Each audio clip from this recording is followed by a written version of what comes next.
여호와의 말씀이 또 내게 임하여 이르시되 너는 이 땅에서 아내를 맞이하지 말며 자녀를 두지 말지니라.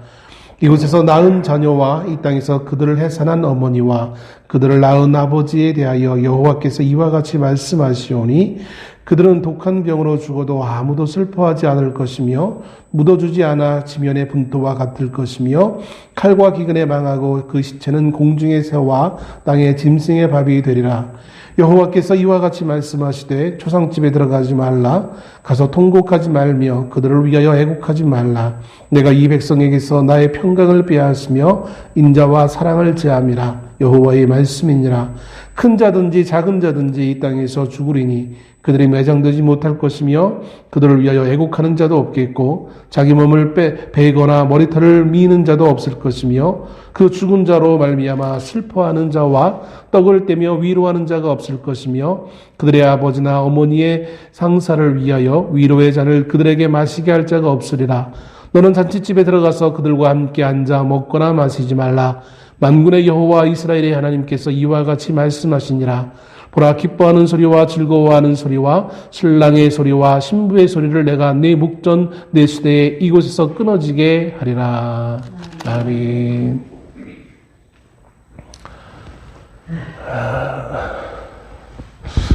평안하셨습니까? 말씀이 우리가 읽었는데 사실은 21절까지 말씀 끝까지 읽어야 오늘 말씀을 우리가 이해하는 데 도움이 될 것입니다. 혹여 나중에라도 집에 돌아가셔서 이 말씀을 계속해서 좀 더 보시고 오늘 말씀에 큰 하나님의 역사하심이 있기를 주의 이름으로 축원합니다.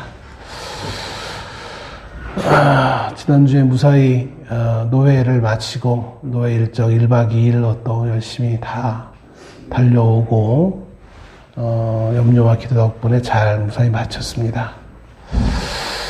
동료 목사님이 그러더라고요. 목사님 수고하셨죠. 아마 하루 정도는 아무 생각이 안 들 정도로 피곤할 거라고 말씀하시던데, 진짜 피곤함을 느낄 수도 없을 정도로 이제 또 그 외에 또 다른 일을 하느라고 참 많은 시간을 보냈습니다. 오늘도 오전 예배 끝나자마자 제가 인천 서구에 있는 저희 노회 소속해 있는 교회에 임직식이 있어서 그 임직식에 제가 또 파트를 맡은 곳이 있어서 제가 또 이동을 해야 될 것 같습니다. 다행히 염려했는데 제가 이제 이동수단이 없어서 염려했는데 다른 목사님이 1시까지 오겠노라고 그렇게 말씀하셨어요. 저는 12시 반쯤으로 생각했는데 1시까지 오겠다고 준비하라고 그렇게 말씀을 하는 톡을 아침에 받았어요.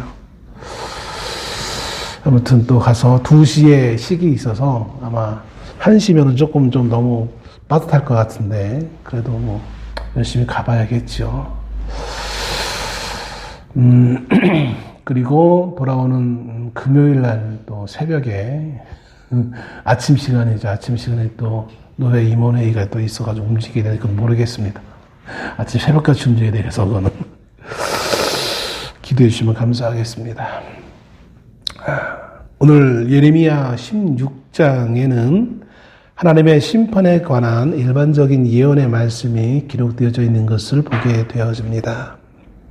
사실 여러 선지자들에 의해서 구약 성경에 보면 수없이 경고되어지고 있는 유다의 피할 수 없는 멸망의 원인은 우상 숭배 행위에 있음을 우리는 알 수 있습니다.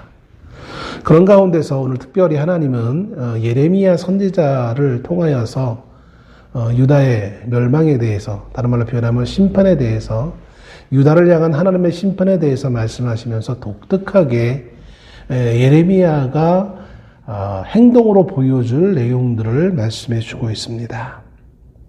참 예레미야에게만 주어진, 물론 호세아 선지자에게도 그의 삶을 통해서 하나님의 뜻을 보여주는 그런 역할을 하게 했던, 마치 역할극의 한 파트를 담당한 것처럼 이 선지자에게 오늘 하나님은 유다의 멸망을 세 가지의 상징적인 행동을 하게 하심을 통하여서 유다 멸망의 내용을 선포하게 하시는 것을 보게 되어집니다. 그 첫 번째는 이것입니다. 오늘 말씀에 2절에 나와 있는 것처럼 2절에 이렇게 말씀하고 있죠. 너는 이 땅에서 아내를 맞이하지 말며 자녀를 두지 말지니라. 하나님이 예레미야에게 말씀하셨던 지금 해야 될 그 행동이 무엇이냐면 결혼하지 말고 자녀를 두지 말라라고 명령하신다는 겁니다.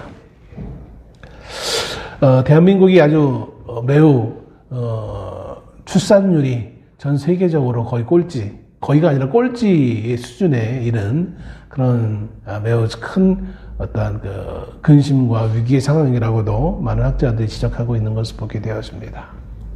하나님이 우리에게 주신 가장 큰 복 중에 하나는 한 가정을 이루는 이것을 보게 되었습니다.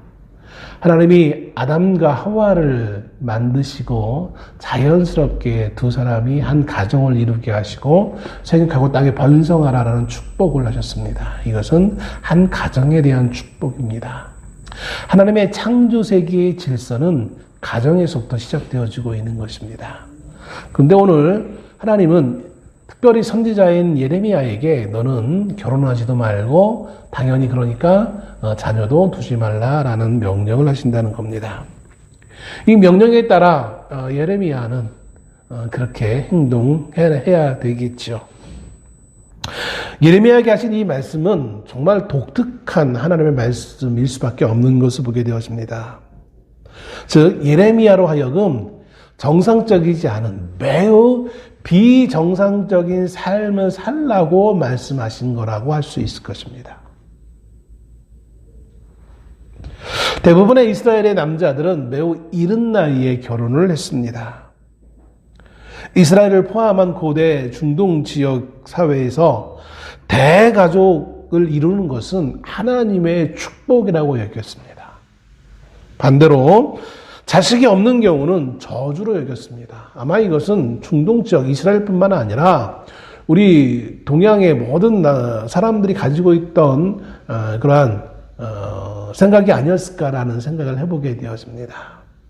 자녀가 없으면 저주요, 자녀가 많음이 축복이라고 하는 것은 어쩌면 동서양을 막론한 기본적인 그런 개념이 아니었을까라는 생각을 해보게 되었습니다. 사사기 11장 37절에 보면 사사 입다의 딸이 처녀로 죽는 것에 대해서 애곡하는 경우가 있는 것을 보게 되었습니다.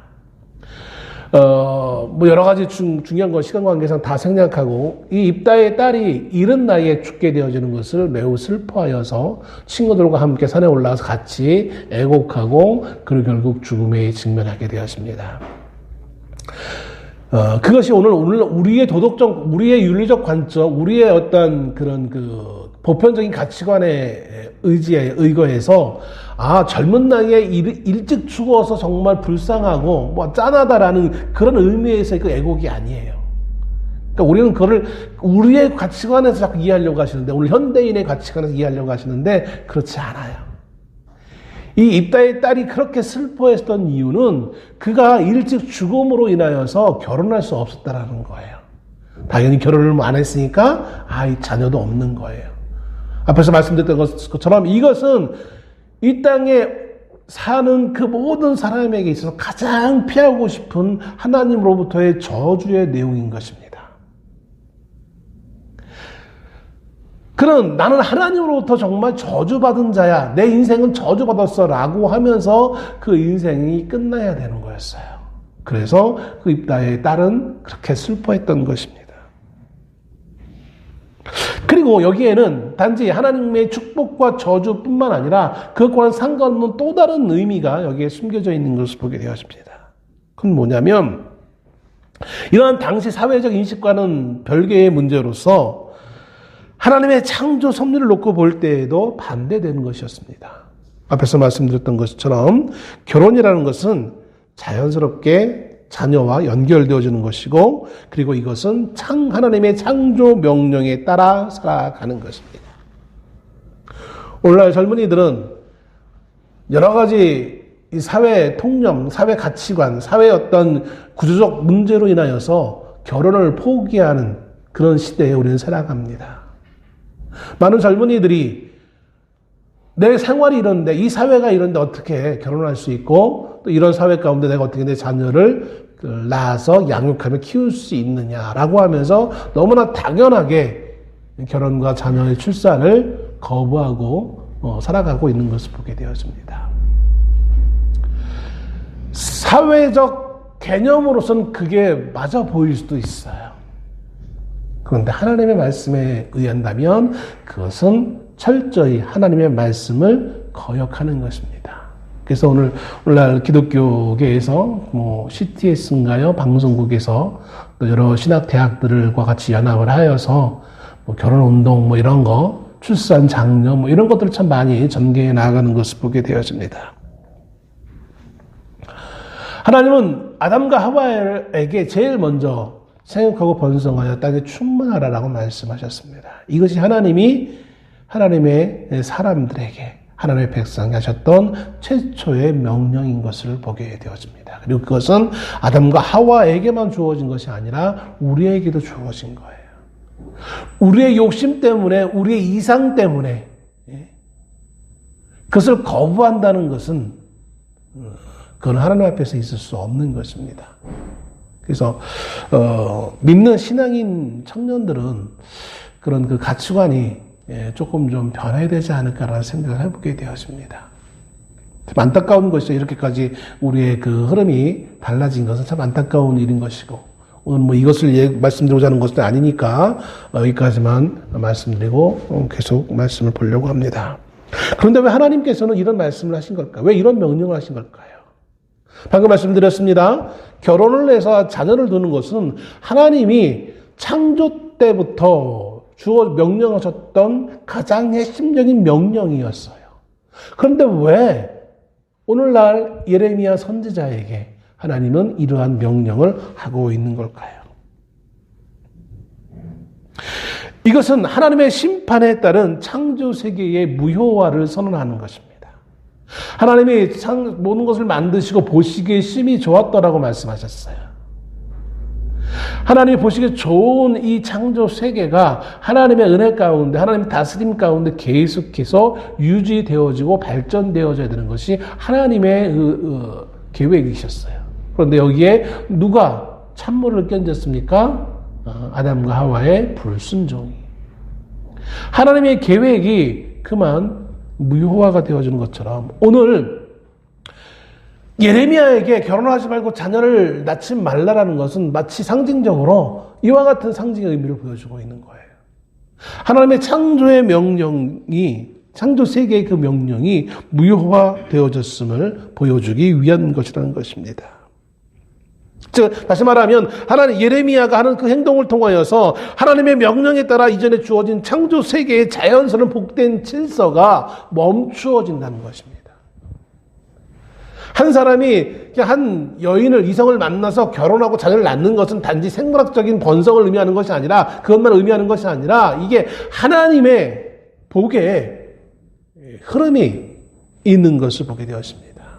이게 하나님의 복된 질서의 흐름인 거예요. 그래서 거기에 조금 더 유대인들은 거기에 힌트를 얻어서 많은 자녀를 두는 것은 복받은 거야, 이렇게까지 확대 해석할 수가 있었던 것이죠. 그렇기 때문에 독신의 명령을, 결혼하지 말라고 명령하는 하나님의 이 명령은 결론적으로 얘기한다면 유대의 멸망이 가까웠음을 보여주고 있다는 것이죠. 강력한 징조를 하고 있다는 것이죠.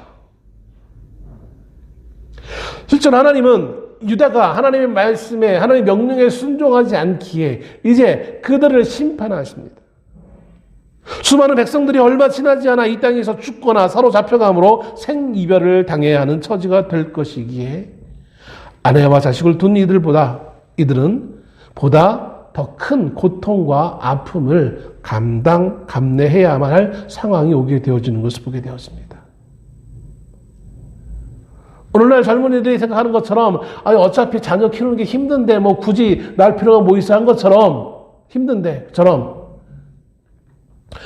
이제 곧 하나님의 심판에 의해서 많은 이들이 죽게 되어지고 부모와 또 자식이, 남편이, 형제가 죽게 되어지는, 또 생이별하게 되어지는 그 아픔과 고통을 직면하게 될 때 그것을 생각한다면 어쩌면 예레미야의 결혼하지 말고 자녀를 낳지 말라는 그 명령은 어떻게 보면 훨씬 더 그것이 인간적이지 않을까라는 생각도 해보게 되어집니다.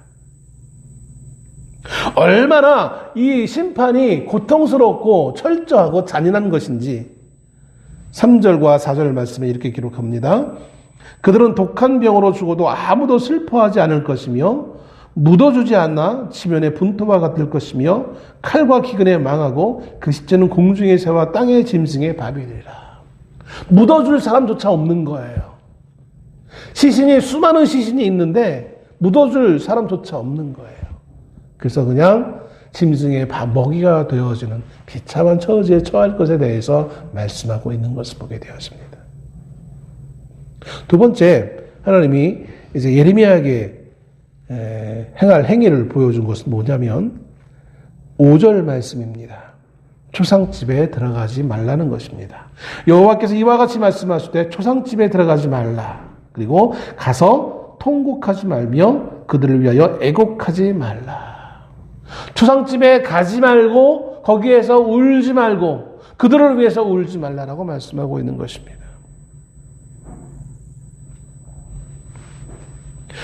통곡하지 말라라는 의미는 동정을 표하는 것을 금지하는 거예요. 예전에 보면 어느 목사님, 좀 보수적인 목사님들이 문자적으로만 이것을 받아들여가지고 초상집 가면 안 되는 것처럼 그렇게 받아들이는 목사님들이 있었어요.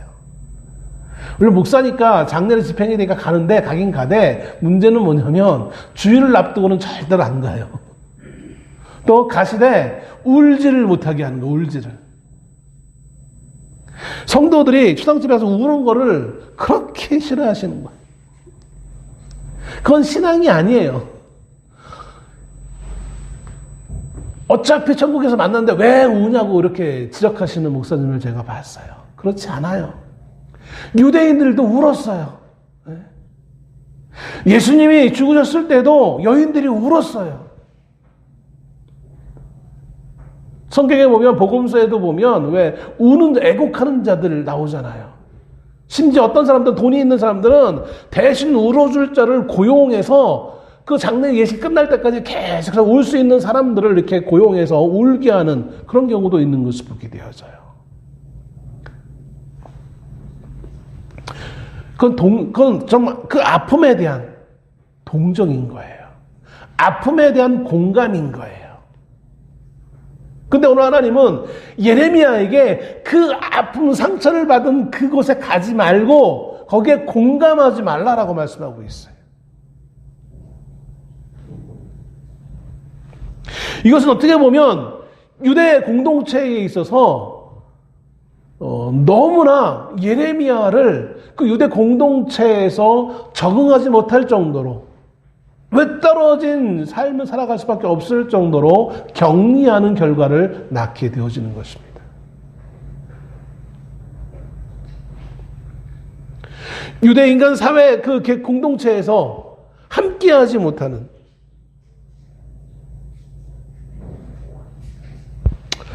왜 근데 하나님은 이렇게 말씀하시는 걸까요? 왜 하나님은 예레미야로 하여금 초상집에 가지 말고 거기에 동정을 표하며 우는 그 행동을 하지 말라고 하는 걸까요?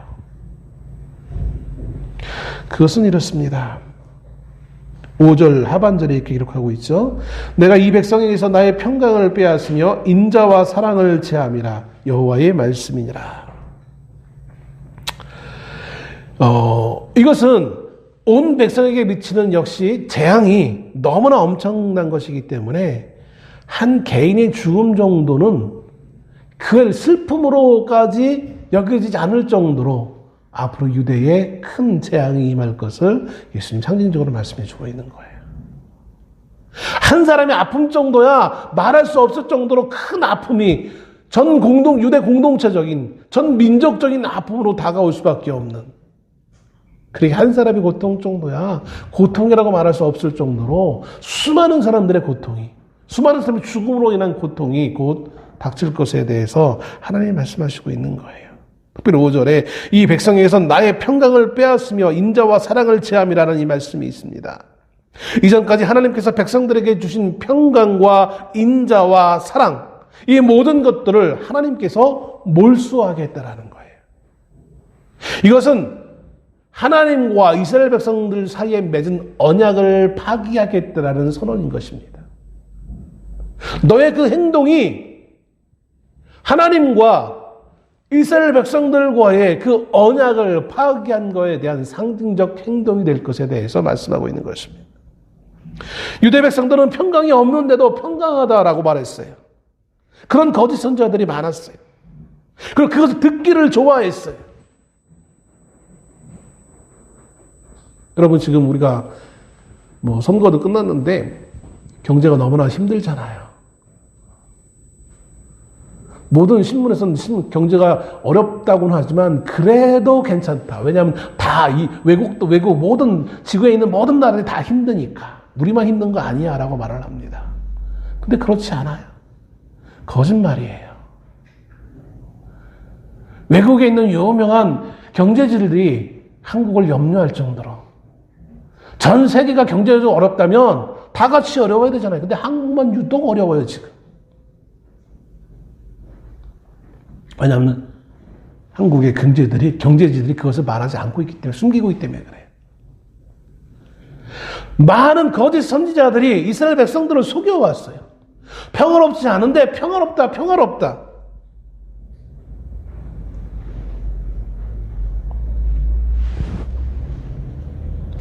이스라엘 백성들은 하나님께 평화를 요구하고 있고 또 하나님의 인자하심과 자비하심에 호소하고 있지만 정작 그 하나님의 평화와 인자와 자비하심을 받기 위한 가장 중요한 요소인 하나님 앞에서의 그들의 삶의 회개는 전혀 하고 있지 않았다는 사실인 거예요.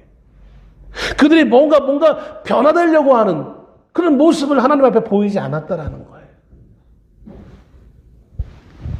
이런 상태에서 하나님은 이스라엘을 심판하기 위해 하나님의 평강과 인자와 자비하심을 이 백성에게서 거둘 것이다 라고 말씀하시는 겁니다.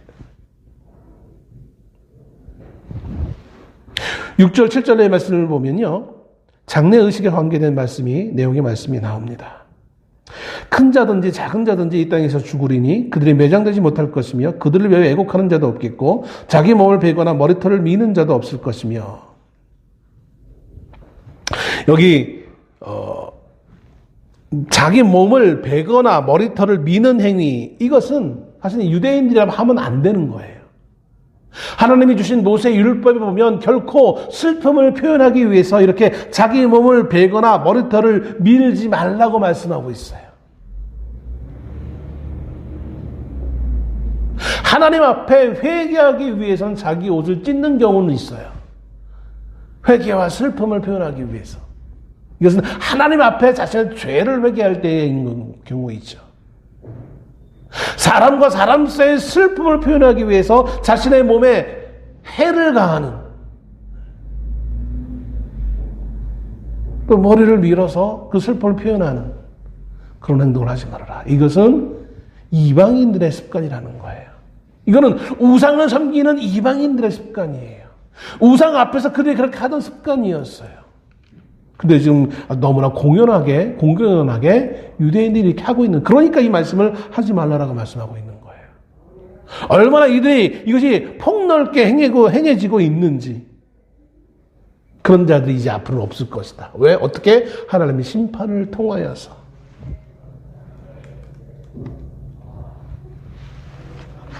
일반적인 사람들과 사람 사이 그 애도를 피하는 그 행동을 통하여서는 더 이상 이제 위로가 될 수 없을 것이고, 위로의 그 행동이 될 수 없음에 대해서 하나님 말씀하고 있습니다.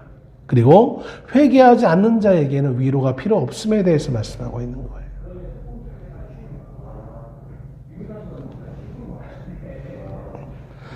회개하지 않는 자에 대한 하나님의 자비를 하나님은 거두실 것이다 라고 말씀하는 것입니다.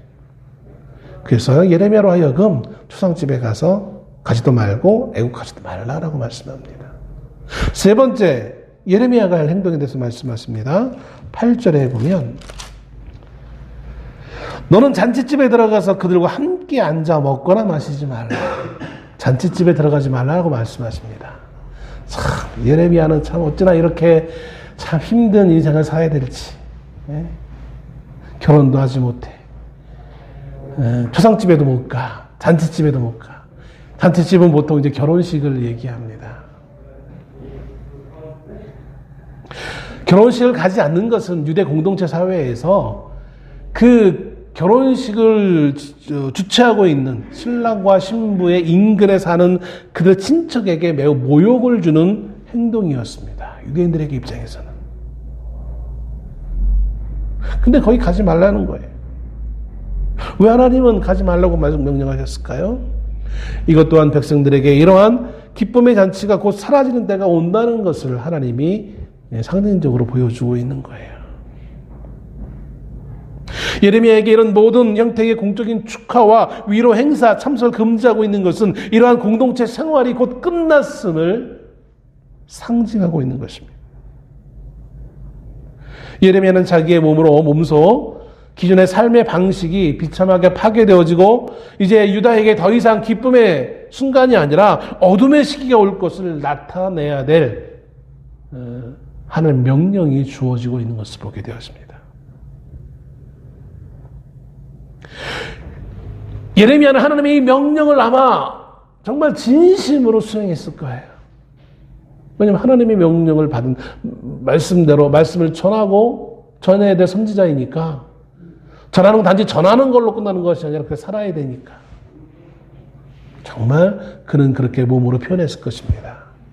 그게 어느 때까지 그랬는지 모르겠지만 아마 예레미야는 계속해서 그런 모습으로 살았을 것입니다. 그리고 그렇게 살아가는 날이 길어지면 길어질수록 유대 공동체 사회 가운데서 예레미야는 외톨이가 되어졌을 것입니다.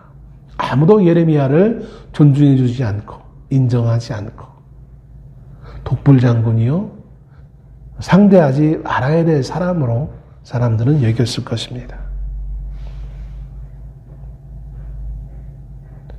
그러나 여기서 우리가 생각해야 될 것은 이러한 예레미야 어쩔 수 없이 자신의 혈육으로부터 배척당하는 철저한 고통스러운 그 삶을 경험하고 있는 그 모습을 통해서 우리가 한 가지 중요한 교훈을 얻을 수 있다는 것입니다. 아니, 그의 그 삶의 그 모습은 중요한 누군가를 상징적으로 지금 상징하고 있다는 것입니다. 누굴까요? 예레미야가 하는 그 행위는 하나의 어떤 그 상황들을 보여주는 것도 되지만 그 상황을 뛰어넘어 어느 한 사람을 상징적으로 보여주고 있는 것을 보게 되었습니다. 믿는 자들의 모든 역사의 중심은 어디냐면 예수 그리스도입니다. 기원 전에서 기원 후의 모든 초점은 예수 그리스도로 모아집니다. 예수 그리스도로 모아져서 예수 그리스도부터 다시 퍼져나가는 것이 기본적인 역사적인 인식의 모습입니다. 예레미야가 오늘 보여주고 있는 이 삶의 모습은 철저히 이 땅에 오셨지만 사람들로부터 외면되어졌던 예수 그리스도를 상징하고 있습니다. 하나님이 사랑했던 백성들에게서 버림받는 그 모습. 우리가 높으면 높아질수록 떨어질 때의 충격은 엄청나게 더 반비례할 것입니다. 비례합니다. 종료주일 때도 말씀을 드렸지만 예수님이 예루살렘에 들어갔을 때 엄청나게 많은 사람들이 예수님을 환영하며 예수님을 높이며 얼마나 열광했습니까? 그런데 며칠 못 가 그랬던 그들이 예수님을 향하여 조롱하며 예수님을 십자가에 못 박아 죽이라고 야유하며 외쳐대는 유대인들의 모습을 발견하게 되어집니다. 바로 예수 그리스도의 모습을 예레미야를 통해서 우리는 발견할 수 있다는 것입니다. 그런데 왜 하나님은 그렇게 예레미야에게 이런 모습을 통하여서 이스라엘을 향하여서 경고하고 계시는 걸까요? 왜 모든 기본적인 삶의 공동체 안에서의 그 삶을 하지 말라고 하면서까지 예레미야를 오늘날로 얘기한다면 왕따시키게 하시고 왕따당하게 하시고 사람들로부터 버림받게 하고 사람들로부터 손가락질을 당하게 하고 왜 굳이 그런 행동을 하라고 명령하시는 걸까요? 예수님의 일생과도 연결되어지는 것을 보게 되었습니다. 백성들이 아마 물을 거예요. 왜 예레미야에게 이런 행동을 하게 하셨습니까? 왜 그렇습니까? 11절에 백성들의 그 질문에 대한 답을 하나님이 예레미야를 통해서 하십니다. 너는 그들에게 대답하기를 여호와께서 말씀하시되 너희 조상들이 나를 버리고 다른 신들을 따라서 그들을 섬기며 그들에게 절하고 나를 버려 내 율법을 지키지 아니하였음이라. 너희가 너희 조상들보다 더욱 악을 행하였도다. 보라 너희가 각기 악한 마음의 완악함을 따라 행하고 나에게 순종하지 아니하였으므로. 왜 굳이 백성들에게 이렇게 참담한 것들을 경험하도록 하나님은 하십니까? 왜 예레미야에게 상징적 행동을 통하여서 앞으로 백성이 경험할 그 일들, 백성들의 앞에 놓여있는 그 일들을 왜 경험하게 하십니까? 그렇게 행동하고 있는 예레미야 개인도 불행하고 그것을 바라보는 유대 백성들도 얼마나 그 마음이 불편하겠습니까? 왜 그럽니까? 라는 그 질문에 하나님은 말씀하시기를 너희 조상들이 나를 버리고 다른 신들을 따라 그들을 섬기고 그들에게 절하고 나를 버려 내 율법을 지키지 아니하였습니다. 나를 버리고 우상을 섬겼기 때문이라는 것이죠. 근데 그렇게 말씀하시면 백성들이 또 반론을 얘기할 수 있어요. 그건 우리의 조상들의 죄지 우리의 죄는 아니지 않습니까? 그런데 하나님이 거기에 12절에 이렇게 얘기하시죠. 너희가 너희 조상들보다 더욱 악을 행하였도다. 이것은 너희 조상만의 문제가 아니라 너희도 더 큰, 너희 조상보다 오히려 더 큰 악을 지금 너희가 행하고 있다라고 말씀하시는 거예요. 그래서 예레미야를 통하여서 행위 예수를 보이게 하시는 거예요. 그를 통해서 유대인들을 경고하시는 거예요.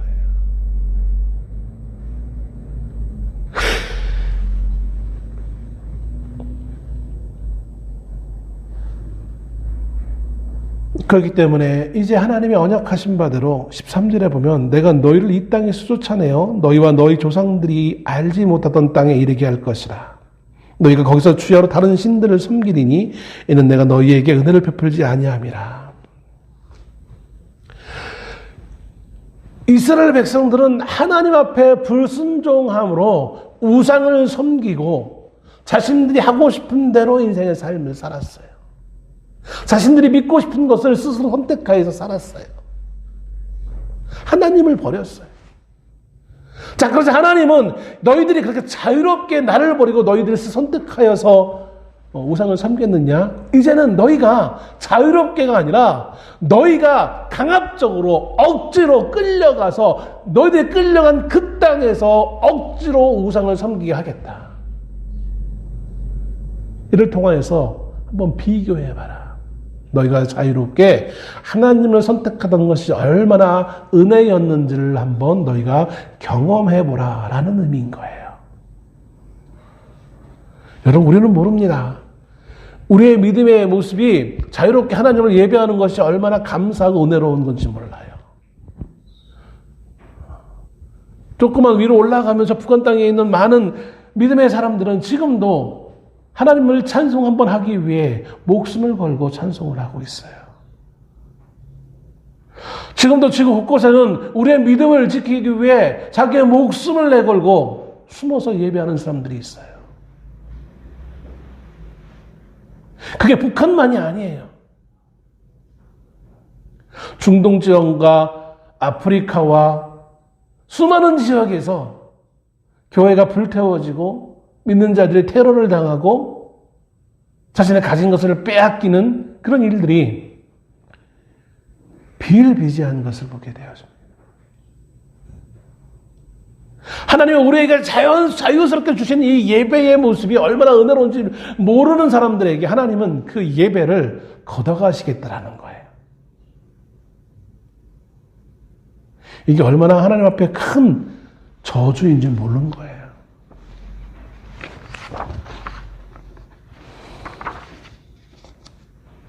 이제 그들은 자유롭게 그들의 땅에서 살아왔는데 하나님이 분노의 대리자로 세우신 그 이방 민족을 통하여 다스림을 받게 하시고 그 이방 나라의 신을 너희가 섬길 것이다. 너희가 그렇게 좋다고 했던 그 우상을 강제적으로 한번 섬기도록 내가 허락하겠다라는 거예요. 허용하겠다라는 거예요. 이제 백성들은 하나님을 떠나서 악한 우상을 섬기는 노예 상태가 되어지는 것입니다. 그리고 이것은 백성들의 스스로 선택의 결과로 주어지게 되어지는 것입니다. 그들이 하나님을 버렸으니까. 그런데 이거에서 끝난다면 얼마나 정말 얼마나 슬픈 일이고 얼마나 고통스러운 거겠습니까? 하나님은 예레미야의 이 행동을 통하여서 단지 심판에 대한 경고로서 이걸 끝내기 위해서 이렇게 하시는 것이 아니라는 거예요. 14절에 이렇게 기록하고 있죠. 여호와의 말씀이니라. 그러나 보라 날이 이르리니. 우리 한글 성경에는 이걸 그러나라고 이렇게 표현하고 있는데 사실 그러나가 아니라 그러므로가 더 맞아요. 그러므로 날이 이르리니 다시는 이스라엘 손을 애굽 땅에서 인도하여 내신 여호와께서 살아계심을 두고 맹세하지 아니하고 이스라엘 자손을 북방 땅과 그 쫓겨냈던 모든 나라에서 인도하여 내신 여호와께서 살아계심을 두고 맹세하리라. 즉 이게 무슨 말이냐면 하나님의 심판하심이 끝이 아니라 그 심판으로 말미암아 이스라엘 백성들이 새로운 놀라운 경험을 하게 된다는 거예요. 심판은 결과가 아니라 또 다른 진정한 결과를 위한 하나의 과정일 뿐이에요. 그러면 그 과정 가운데 어떤 결과를 하나님이 준비해 놓고 계셨느냐? 이스라엘 백성들은 늘 그들의 정체성은 어디에서 왔느냐면요. 오래전 그들의 조상이 애굽으로부터 하나님이 구원하신 백성이야라는 정체성을 가지고 있었어요. 주변 나라 사람들도 그렇게 이야기했고 그들 스스로도 우리는 저 애굽에서 하나님으로부터 구원받은 백성이야라는 정체성을 가지고 있었어요. 그게 10년, 20년, 100년, 200년, 300년 오랜 시간 동안 그것만을 가지고 살아왔어요. 그러니까 과거의 것을 가지고 살아왔던 백성들이었어요. 그런데 하나님이 이제는 과거가 아니라 현재 새로운 경험을 하게 하시는 그게 뭐냐? 바벨론에서 하나님의 은혜로 돌아온 백성. 새롭게 하나님의 은혜를 경험한 백성으로 불리게 될 것이다 라고 말씀하시는 거예요. 이 땅에서의 심판은 단지 심판으로 끝나는 것이 아니라 하나님의 새로운 구원하심을 경험케 하는 하나의 과정인 거예요. 예수 그리스도가 이 땅에서 재림하실 때 그 재림하심을 통한 그 심판은 우리가 육신을 가지고 살아왔던 이 땅에서의 그 삶의 백성의 문제가 아니라 새로운 새하늘과 새 땅에서의 새로운 구원의 은혜를 경험하게 하고 또 그것을 찬양케 찬송하며 살도록 하기 위한 하나의 과정인 것을 보게 되었습니다.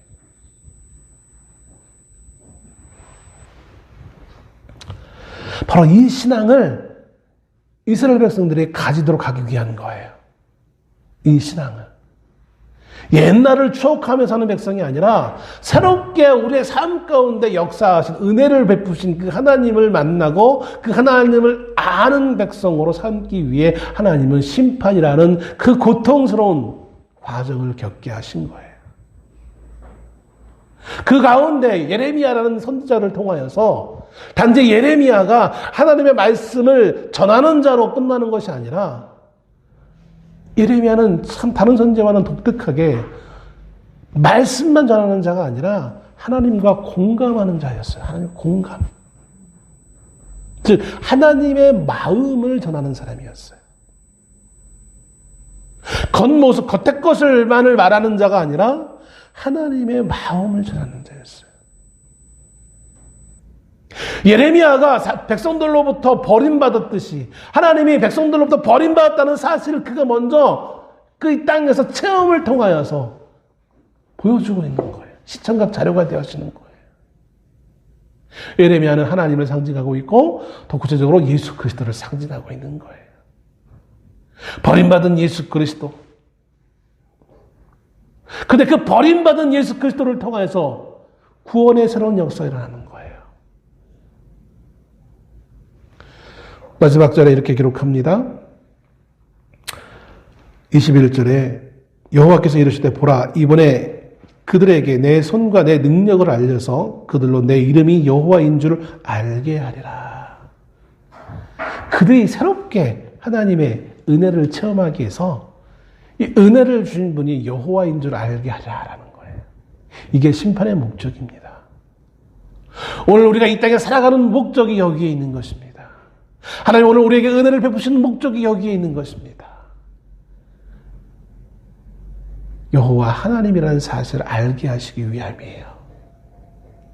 우리를 붙잡고 있는 분이 누구인지를 우리에게 심판을 통하여서 우리를 회복시키는 자가 누구이신지를 알리도록 하기 위한 목적. 그것이 하나님의 백성들이라는 거예요. 여러분의 삶의 순간순간에 여러 가지 많은 우여곡절을 겪으시면서 여러분이 이 여호와의 이름을 아는 하나님의 진정한 백성 되어지기를 주의 이름으로 축원합니다. 기도하겠습니다.